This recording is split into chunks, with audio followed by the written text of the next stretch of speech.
Okay, well, I think we're going to get started. First of all, I want to thank all of you for coming. I think most of you are aware that we're facing immediate problems regarding the teacher shortage across our state, and also our funding for the educational system. For the last 3 years, I've sat on the House Education Committee, and every year we've been warned of the problems facing our local school districts. This is not a new problem, but a problem that has been kicked down the road with a few Band-Aids that have been applied here and there. Well, folks, I think we finally have reached the point where the rubber is going to hit the road. So I'm asking my fellow legislators to join me in a special session to address the urgencies of our education system.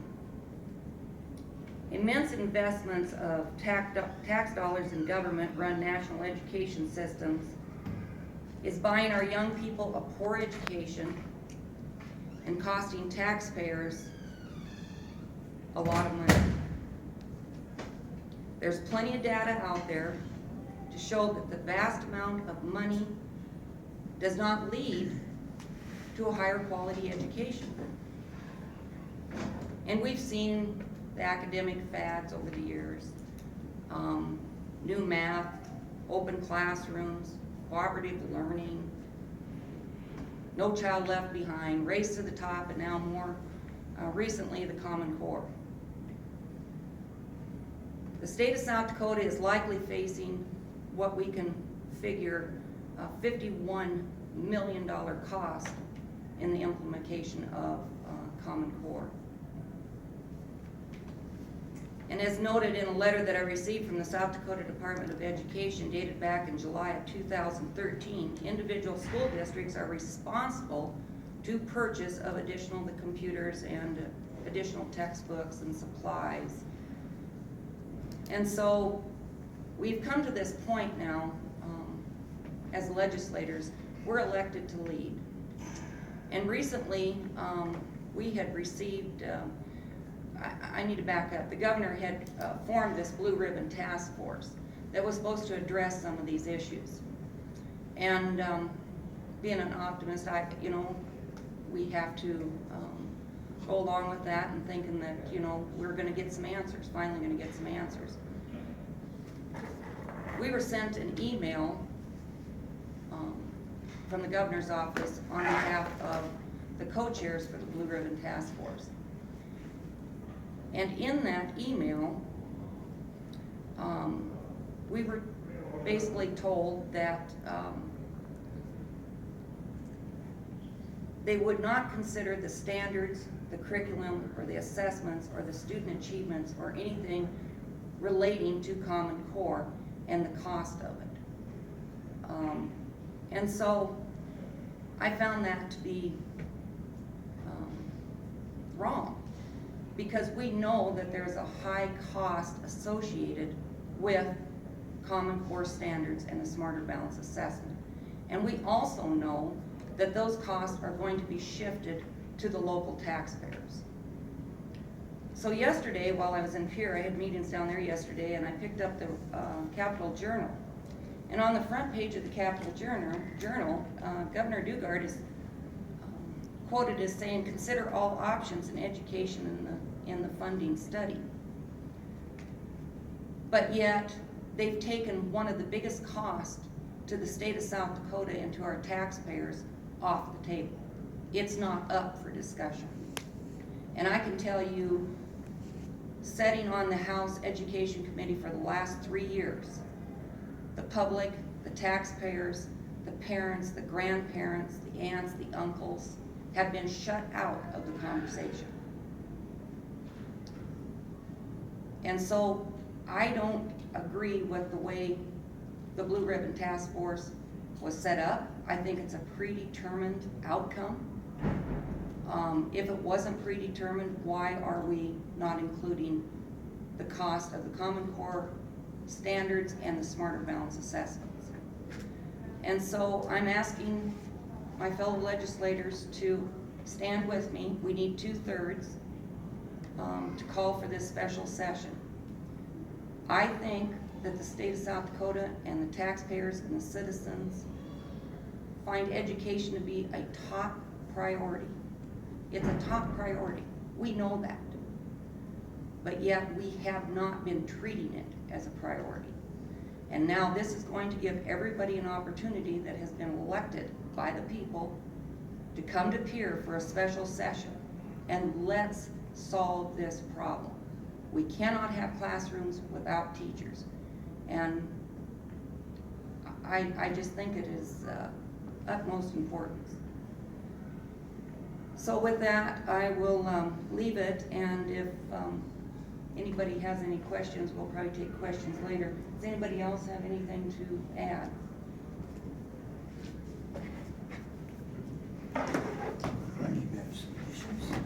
Introduce yourself. State Senator Phil Jensen. The governor stated that we need to think outside the box. I'll take it one step further. I think we need to act outside the box. The Education Enhancement Trust Fund that was created from the state's share of tobacco settlement money was $400 million by February 2008. Currently, 4% of the interest on the trust fund goes to the state's general fund. The rest is reinvested, so it's logical to use more of that money for education, which is an investment in our future. The trust fund has now grown to $514 million as of April 2015. That 4%, $16 million, in 2008 has grown to $20.5 million by the end of fiscal year 2015. What if we took an additional 4% of that interest and dedicated that $20.5 million to teacher pay? The legislature has the authority to do that. Our teachers deserve it. School vouchers versus education savings accounts. I talked to a superintendent recently he's no longer a superintendent, he was in the system for 16, 17 years. And he finds that it's imperative that we empower parents. Our state's Blame Amendment prohibits public funding from aiding private schools regardless of whether they're faith-based. Families using vouchers would be required to spend voucher money on private schools. This won't fly because of the Blame Amendment. On the other hand, families using ESAs, education savings accounts, receive a limited use debit card and permission to spend that money on private school tuition, textbooks, tutoring, education, therapy, and other educational expenses. The money rolls over year after year and eventually can help pay for college. Courts have upheld the ESA program, noting that parents don't have to spend the money on private school tuition, so the program doesn't violate the state's constitution. Quote, the specified object of the ESA is the beneficiary families, not private or sectarian schools, end of quote, the courts have said. Quote, depending on how the parents choose to educate their children, this may or may not include paying tuition at a private school, end of quote. We must empower parents to be able to direct the education of their children. And what we're trying to do is simply step outside the box, think outside the box, and act outside the box for the betterment of our children and our teachers. Stand by for questions.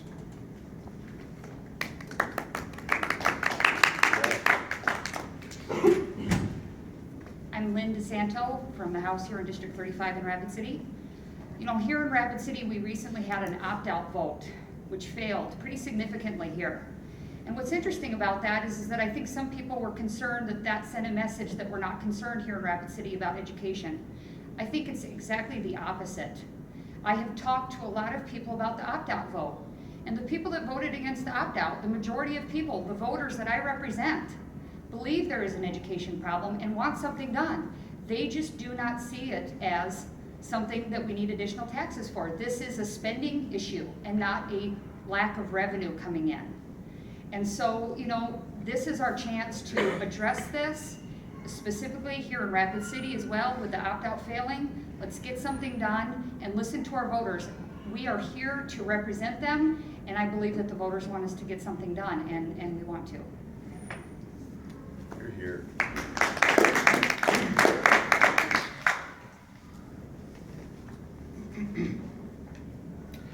Lance Russell, District 30. I think that the press conference today is very important, and here's why. We were told prior to the Rapid City meeting, we all got this email that was discussed by Liz, how we were invited to come, but they didn't want us to be there other than observers, as legislators. This came from the governor's office. I believe that we have a constitutional duty as legislators to be involved in this process. And we have essentially been shut out of the process. And because of that, of course, at the end of the day, we will have the final say. But the problem is that unlike, or like many of the other pieces of legislation that have been developed this way, for instance, the Criminal Justice Initiative of the governor, there were no amendments allowed in committee on that bill. A representative from Yankton tried to make a motion and he was ignored. And so we do not want that to happen again, where there's a bill that comes to the legislature and you have either a yes or no vote and you cannot amend the bill as legislators. That is abdicating our constitutional duty to the children of this state.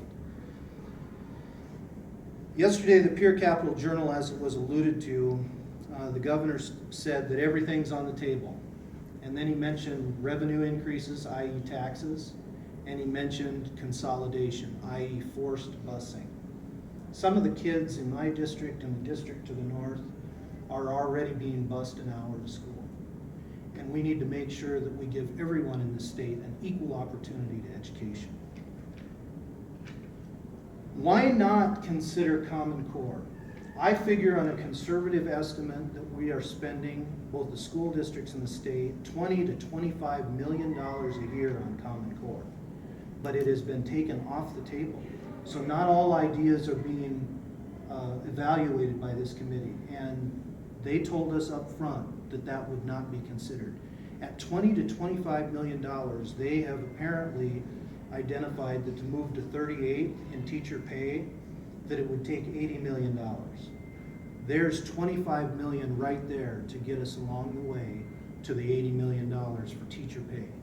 And I would suggest that we should consider, at least consider, whether or not Common Core, it's more important that we pay teachers that $25 million or we implement the testing and the curriculum of Common Core, that, as all of you know, is extremely controversial. And this committee is not addressing that.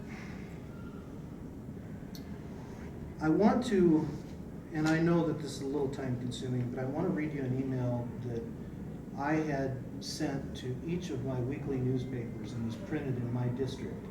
And this is dated March 21st, 2014. The budget approved this past week by the South Dakota Legislature increased government by adding 124 new state employees and $161 million in additional spending over the previous year's budget. In the 3 years since the 2011 10% cut of $127 million, the number of state employees has grown by 319, and the state budget has exploded by $300 million. Although the legislature increased spending over the past 4 years, has more than doubled the amount of the 10% cut. The K through 12 per pupil allocation from the state is still less than before the 10% cut. Because I do not believe the priorities of the budget are sound or fair, I voted against this year's budget.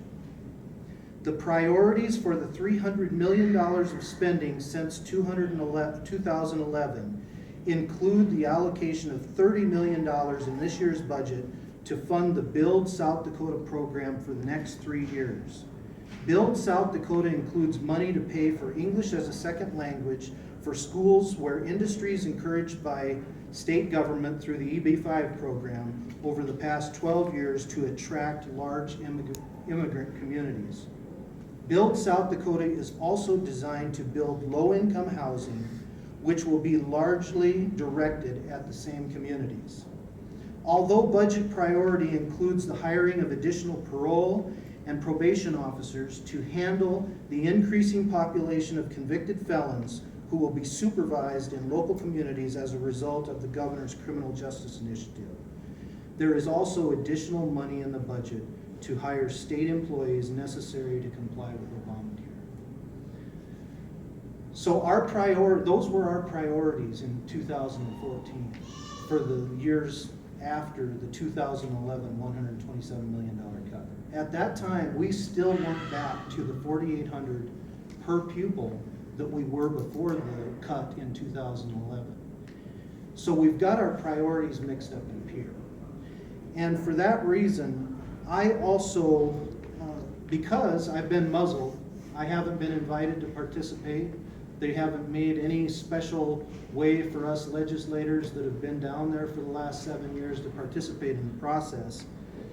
I have talked with many others, and I think that it's finally time that video lottery, the $99 million that the state takes in video lottery, be dedicated to K through 12 education.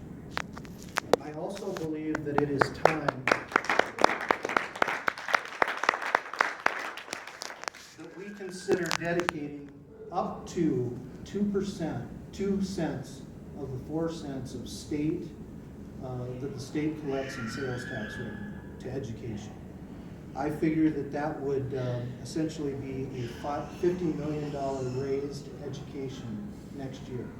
So that would get us $50 million, and if we considered Common Core and its cost, that'd be $75 million of the $80 million that we would need to come up with. That the governor's own task force has identified that we would need in order to raise teacher pay by $80 million to 38th in the country from 51st. Now, all of that money, the Common Core money and the additional sales tax money, I believe should go for teacher pay. Not for administrative costs, not for Common Core, but for teacher pay. And that's how we keep our teachers. And we keep this situation from having, was it 25% according to the Associated School Board? They have, 2 weeks ago, there was a media report that I had read that the Associated School Boards or one of those entities put out that 25% of the openings they weren't getting applications for. 25% of the teacher openings in South Dakota. If we could raise teacher pay by $80 million or $75 million and get rid of the things that they don't like, there are people that are actually quitting the profession because of this Common Core. And I believe that what we need to do is we need to give the teachers and the educators the flexibility to educate.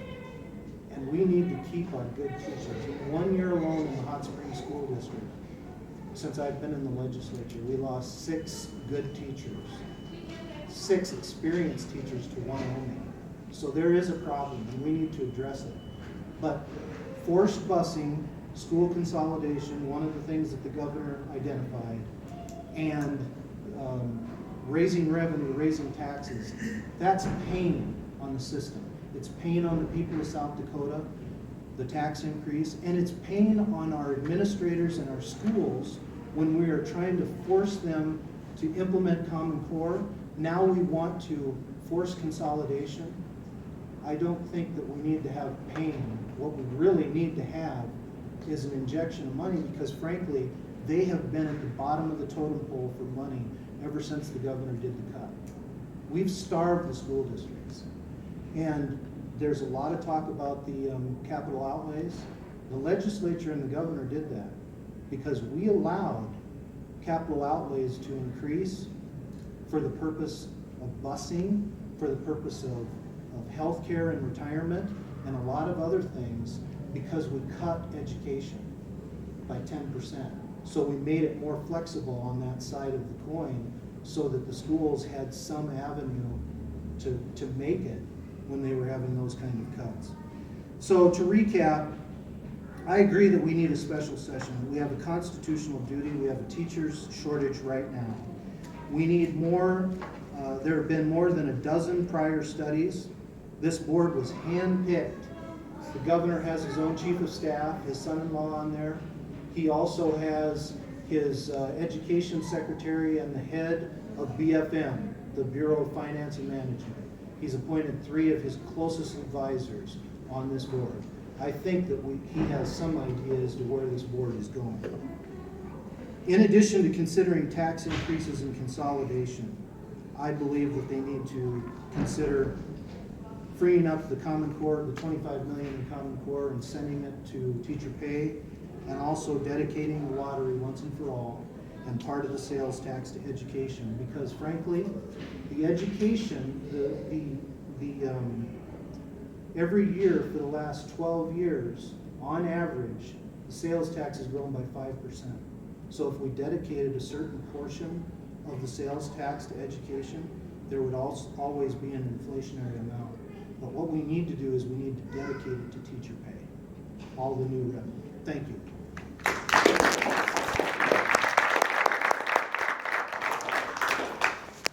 And we'll take questions now. Would you introduce people across so we know who we're talking to? I'm Lance Russell, District 30. Lynn DeSanto, District 35. Elizabeth May, District 27. State Senator Phil Jensen, District 3. Chip Campbell, Representative District 35. Sam Marty, Representative 28B. Question for Lance. Currently, where does the video lottery money go? That's a very good question. When Governor Janklow set that up, I was executive director of the State Republican Party at the time. And where Janklow, all that money, or the lion's share of it, went into what was called the Property Tax Reduction Fund.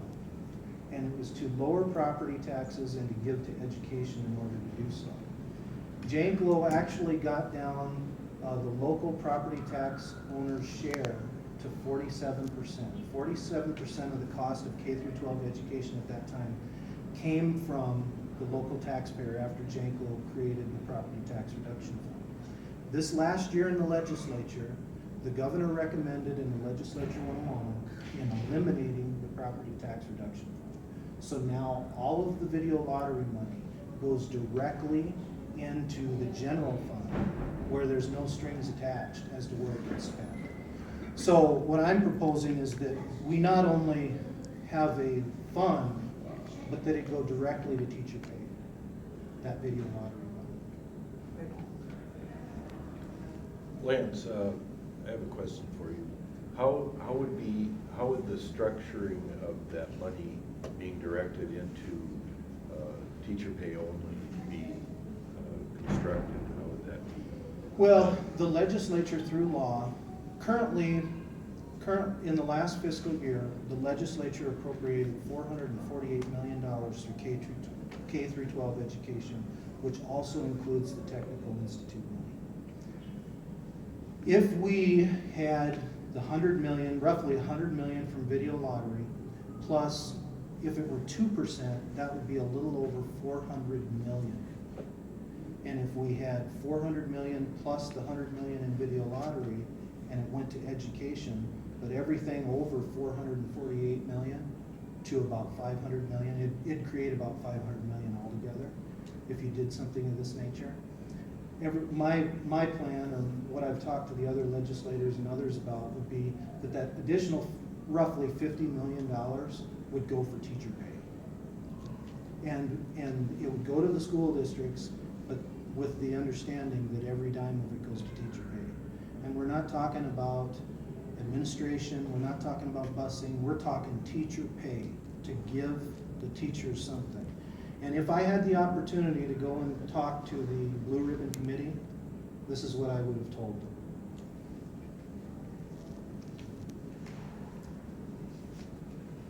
Yes, ma'am.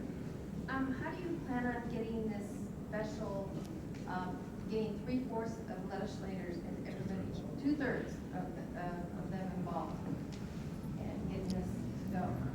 How do we help? Good question. It takes 2/3 to call for a special session. And so we've got the language written up. We will send out certified letters to every representative and senator in the state. I know that there's been some criticism from some of the teachers concerned about we're waiting too long. Well, we're really you know, we have to allow time for the mail system to work because everybody has to sign on. We have to have that in order to call for a special session. So, we will mail them out. We're allowing 15 days for return on them. And so that's how we kind of came up with the date August 17th. And we realized that Pierce School is starting 2 days after that. But we're really up against a timeline. We can't hardly move it up any faster. If we can, sure, we would. We're not gonna put an ending date on it because we don't know how long this is gonna take. We don't know, there's gonna be a lot of information that would come out of this. We are planning on setting up a page that people will be able to go to, and I'm thinking it's gonna be on my website, and we will have all the legislators and senators on there, their contact information, and a yes or no vote. And so people will know, did my representative vote for this or did they not? And I've decided that anything after 15 days that I don't receive back, I will take that as a no vote. So it's not an option of not voting. You have to vote. If you don't vote, That's a no. it's a no vote for me. And so this is really a unique opportunity for the elected officials to do the business of the people. That's what we're elected to do. We are not, I don't consider myself any more less elected than the people sitting on the Blue Ribbon Task Force, but yet I'm not getting the information. And so that's not the kind of system that we have. This basically is hearsay, but I don't know what Mitchell and Rapid City got paid as a superintendent, but years ago, the superintendent of schools didn't get here in time, and the teachers ran the whole thing. And it was more efficient by letting them do it than it was the administration. I mean, it'd be a good idea to get rid of the entire administration, let the people that know what's going on and actually participate in what is done, how it's done, and where it's done. It'd be a whole lot simpler. The one thing that did come out of the Blue Ribbon Task Force meeting day before yesterday, when I listened to it, their expert that they had brought in to study all this data, the one place in South Dakota that we are higher than the average across the nation is in administrative pay. So there's no doubt that the administration costs are something that need to be looked at. But and I totally agree. When I went to school, the head principal and superintendent, they were teachers, and our system isn't set up like that anymore. And the fact of the matter is, mostly because of the state and federal mandates that they're putting onto our schools. And so, I hate to keep harping on that, but people don't understand the costs that are associated with accepting federal mandates. And so the state accepts these federal mandates. Do they pay for them? No, they don't pay for them. They send them to the local level. So just like Common Core back in 2009, Obama said, you can get out of No Child Left Behind, and this is how you can do it. You apply for the Race to the Top grant. Well, all the states jumped on because everybody wanted out of No Child Left Behind, right? I mean, it wasn't popular. Everybody in here knows that. So we all applied, but the thing of it is, they had to sign a contract, whether they got the grant or they didn't get the grant. South Dakota did not receive the Race to the Top grant, but we were still locked in to Common Core and all the costs associated with that. And so, that has been my problem over the last 3 years, that information is not allowed to come to the floor. We've had countless bills in the House of Education trying to do away with Common Core, curb it, get the finances brought to the forefront. We cannot even get a bill to the floor. We can't get it out of committee. And so, how do you get the message out to the public? They send us there as a elected representative, But how can I represent people when we can't even have a debate about it on the floor?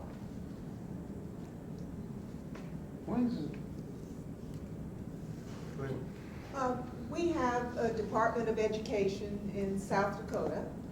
They have a budget, they have a staff. I don't know what their budget is, I don't know what their staff is, but I do know that they do not educate even one student in South Dakota. What do they do other than impose programs on local school districts?